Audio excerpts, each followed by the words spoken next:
Hi there. This is just a quick tutorial to help you make a really good quality conference call as you're participating in this online summit. First thing I want to say is find a location where you're not going to get disturbed during the call. Especially you don't want people walking behind you and distracting you.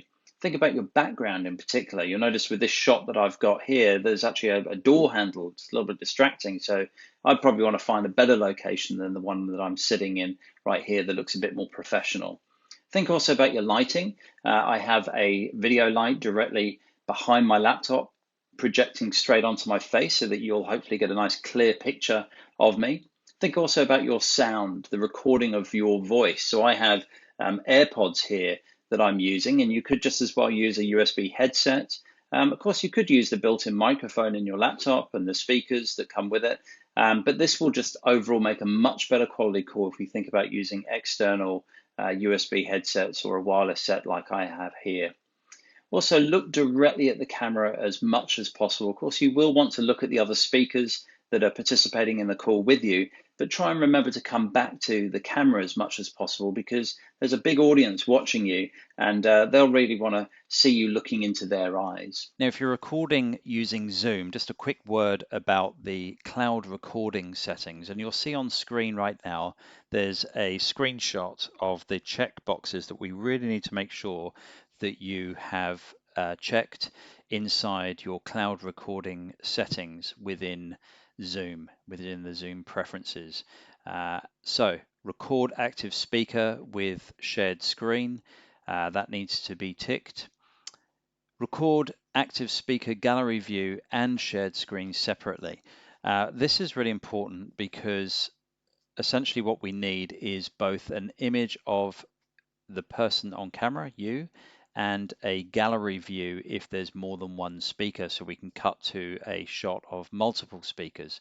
There's also the shared screen box ticked as well. It's unlikely that you'll actually be sharing your screen during the recording, but we've left it ticked anyway, just in case you decide to do that. Record an audio file is also really helpful for us during the edit process.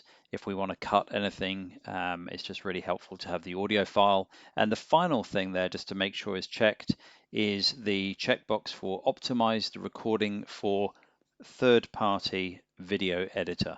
This is really helpful because it actually gives us a much better quality video file and the right format as well for us to edit.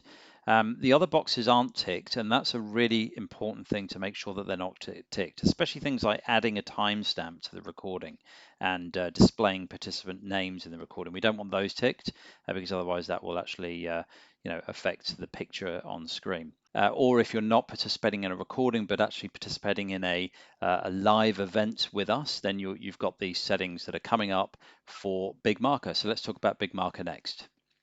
The last thing I just want to mention is BigMarker. This is the platform that we're using for the seminar series. And just a few features in there just to point out. Firstly, you'll be able to select your microphone source, your output device. That's obviously what you're listening through, if it was a headset, for example.